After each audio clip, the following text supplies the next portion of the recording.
Welcome to the ranch. Today we're going to do a video all about how we process rabbits here on our farm. So this is a video of what has worked best for us. We've taken information from many different videos. We've done some different legwork, research, and what I'm getting ready to show you is what helps us to be able to process rabbits very quickly. Processing rabbits is just like the old saying, there's more than one way to skin a cat.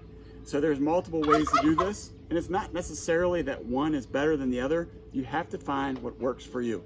For us, because of the amount of rabbits that we process at one time, we want to make sure that we're getting through it as quickly as possible. Time and the use of our time is super, super important here on the farm because we always have a lot to do. So to start out, let me show you what we got over here for our tools today. All right, so the first thing is we want to show you is the pellet rifle that we use. This is how we choose to put our rabbits down, and we'll go into that a little bit more in detail later. Second thing I want to show you is once we put the animal down, then we use this, which is just a 6-inch piece of stick that I found in the yard, and I've used this for years with paracord, and this is how we hang it so that we can get all the blood out. I use these scissors as a way to cut their feet so that we don't have to worry about trying to cut through bone. Small paring knife, and I want to try something new this year, and that is a scalpel. So we actually bought this to use for castration, but because it's so sharp and it's smaller, it's going to be easier for a smaller animal. Okay, so now we've looked at the tools and we're getting ready to go into the processing piece. I will give this warning now. If you're squeamish, if you don't like to see blood, if you don't like to see how we go through the process, you want to kind of look once all the innards out, that's okay. I am giving a warning now. I will not show me shooting the animal, but I will show you how I place the bullet, and I will give you a warning once again once we get to that place so that if you desire not to see it, then you can skip past it. So before we started our video, we did get our tarp out, scrubbed everything down with Dawn soap just to make sure that it's nice and clean. But you will find quickly that once you start processing, there's a little bit of blood and a little bit of hair, but that's okay. Don't get nervous about it. That can be cleaned up in our final station, which will be inside in the kitchen, where we rinse everything down, place it in Ziploc bags, and be ready to put into the freezer. So let's go ahead and get our rabbits out here. First of all, we select the rabbits that we're going to process. And so right now, these are the first set that we're going to do. I usually get them out here because of the way we process. We do more than one at a time. And the reason why is because when one is hanging, the other one is being processed. And it's kind of like an assembly line.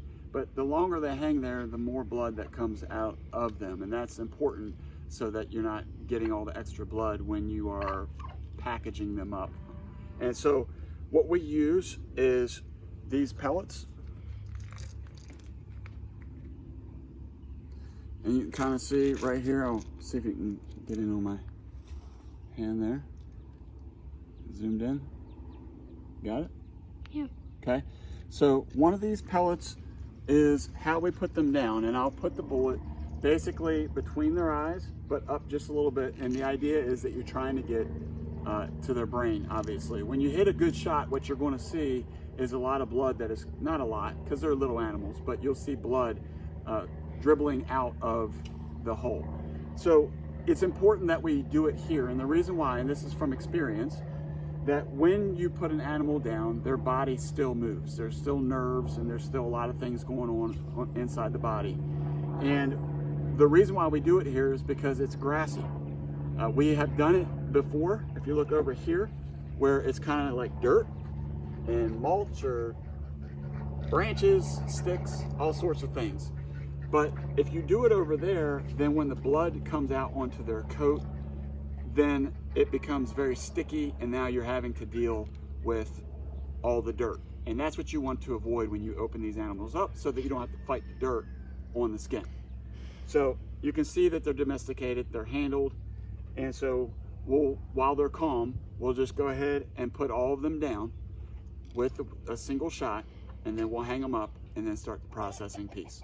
So if you are watching and you do not want to see that part you may have to skip ahead a little bit, but it will be painless for them, okay?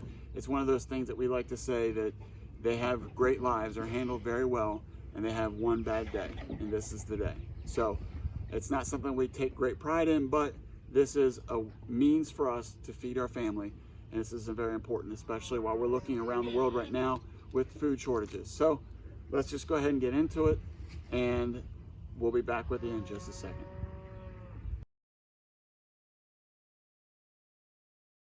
We just put the rabbits down, and now it's time to let them drain out all the blood, and the way that you do that is hang them upside down. Earlier I showed you one of the gadgets that I had is this stick tied with the paracord.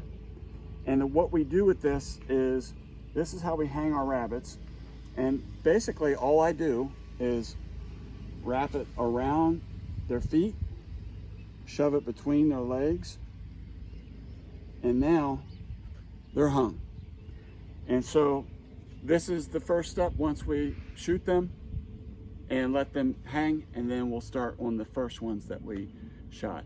So we'll go ahead and move over to that station now. Okay, so we're at our next station now, and we're getting ready to remove the feet and the head of this rabbit. And it's really important to make sure that you don't wait too long when you go to process a rabbit. And the reason why is because the older it gets, the harder it becomes. So I'm going to show you how I remove the feet and the head in a very simple manner. And again, remember that time is of the essence so that we can continue moving with all the other things we have to do on a farm. The first thing I do is I feel for the bend. Now, normally I don't really exaggerate it like this because I've done it so much that I know what I'm looking for. So I'm going to cut right above the bend on this one. And then on the back, I'm going to cut right above the bend here. What you want to do is be careful when you're cutting these, because if you cut too far up, you cut where the tendons are attached to the bone. And if you cut too far up, then the bone will peel, or excuse me, if you cut too far up, then the muscle, the meat will come away with the skin, and you don't want to do that. So stay close to the actual bend in the leg, okay? So just above the bone. And really what I'm doing is I'm breaking the bone. I'm going to use my knife to take the skin off. And you can see how quick this is, because rabbits are not big, heavy animals. So with this, I usually go just to the base of the skull, and I feel for that bone. And once we have the bone cut, then I cut everything off. And you can see that because I already broke the bone, it's just a matter of cutting through the skin. One other thing that's really, really important when you do any kind of processing is you want to make sure you have extremely sharp knives, because if you don't, it will be very difficult. The next step is removing the hide. And if you look here, I just grabbed a hold of the skin and I peeled it back. Once you have that peeled, then you're just going to take your fingers and basically run it along the inside, loosening everything up.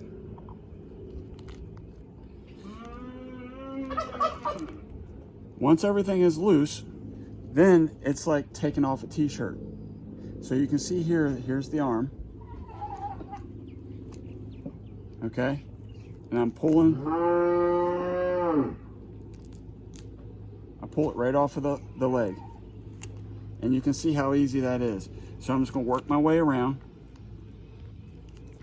Here's the other shoulder.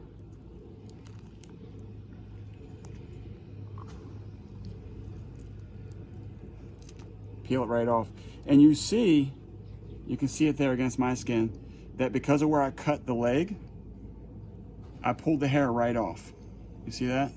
And the thing when you look at processing is, again, efficiency of time. So basically all I'm doing is I am working this hide down. If you notice, I'm pulling the hide inside out so that the hair is not getting on the meat.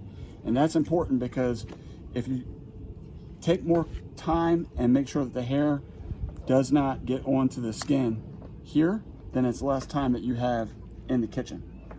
Okay, so now all I'm doing is you can hold this two different ways underneath his front armpits, like this, or like this, whichever way works best for you.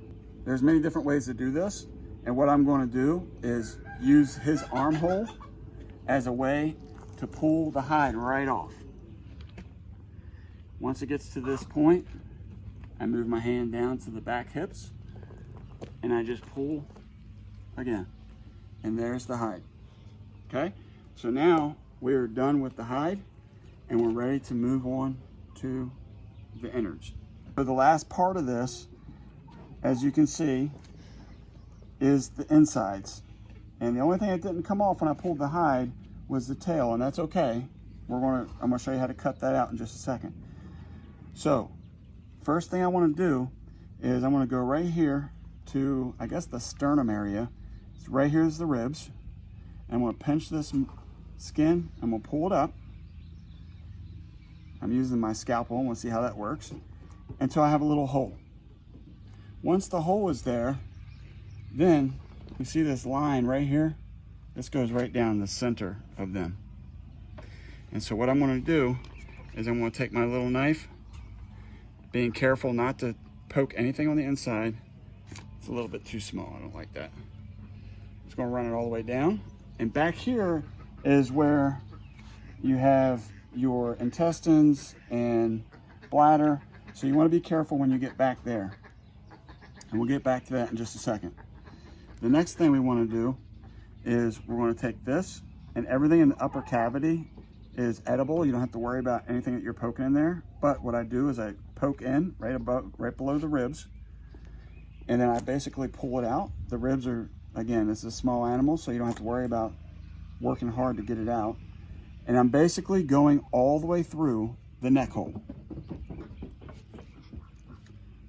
Okay? Once that is open, I'm taking my fingers and I'm peeling this inner lining right off. And anybody that's ever processed a larger animal, if you've been deer hunting or elk hunting, something like that, this is basically the same thing, just a smaller version. Okay, so all I'm doing is removing that skin, that layer that holds everything together. Sorry, I don't know all the anatomy parts. And right here along the spine, everything is connected. Can you see that? So what you want to do is you just peel it like this, backwards and forwards. Okay? Okay, now I'm going to stop there for a second. And the reason why I'm going to stop is because now, before I mess with this intestines, this is all the poop track. And what we have to be careful about is not getting this all over our food. Now, what I'll say is, if it touches it, it's not the end of the world. A lot of people will tell you that it is. It is not the end of the world. Don't get upset with yourself, angry, thinking you should have done better. It's okay. It happens all the time. It's just a matter of making sure things are clean when you put away. All right, so I'm getting ahead of myself. Before I make that final cut, what I want to do is I'm going to roll him like this. And I'm going to kind of position his leg underneath. I'm going to take this blade and I'm basically going to cut. Can you see that? Mm-hmm. I'm basically cutting around this spine that goes all the way into his tail. I'm going to do both sides. I'm scoring both sides, being careful not to hit the intestines. And you can kind of see when you pull like this, you see that little separation there from the spine. And all I'm doing is scoring. And then I'm going to take it back like this and I'm going to break it. Just like that.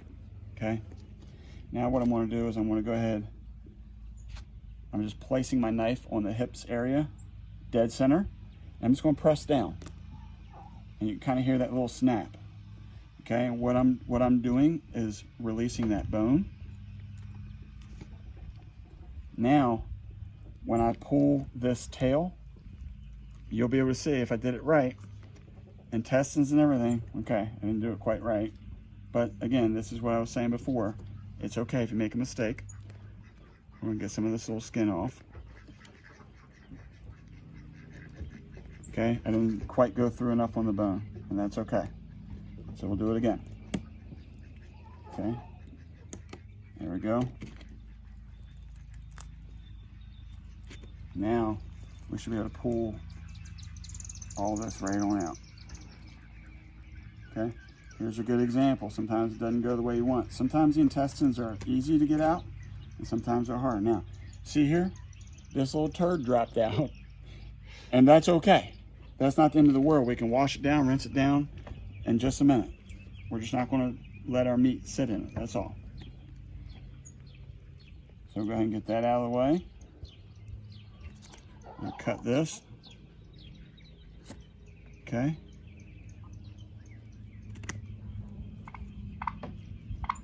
I'll pull all this extra fat out. You can keep that there if you want. And there we have a beautiful piece of meat for our family to eat. And you see how easy that was. And I can get through several of them. I can do one probably about 5 to 7 minutes, depending on how tough they are. And sometimes they are a little bit tougher based upon their age. And that's why it's important to get them right at the prime time, which is usually about 12 weeks, 12, 16 weeks. Some people may say it's a little bit longer. You have to really look at your breed and what works best for you. This is a really easy process. And as I said, there's many different ways to do it. This is what works for us. The next step for us is to take it inside, rinse it down, make sure everything's good to go. We usually put 2 in a Ziploc bag at a time because that's what we need as a family in each meal. So we'll get ready to do that in just a minute. But I hope that this was educational for you. I hope you see how easy it is. Don't be intimidated. Sometimes you got to give it a try. But there's so many different methods out there. Find what works for you. You can do it. Just don't quit. Don't give up. We appreciate you viewing this video. Leave us a thumbs up. Leave some comments if there's something that you do that makes things easy for yourself. We'd love to hear comments. We'd like to see the interaction. Hey, who likes good tutorial videos? Farmers do, because we know we had to watch plenty of them in the beginning. We appreciate you checking us out. Subscribe if you haven't yet. Until next time, peace.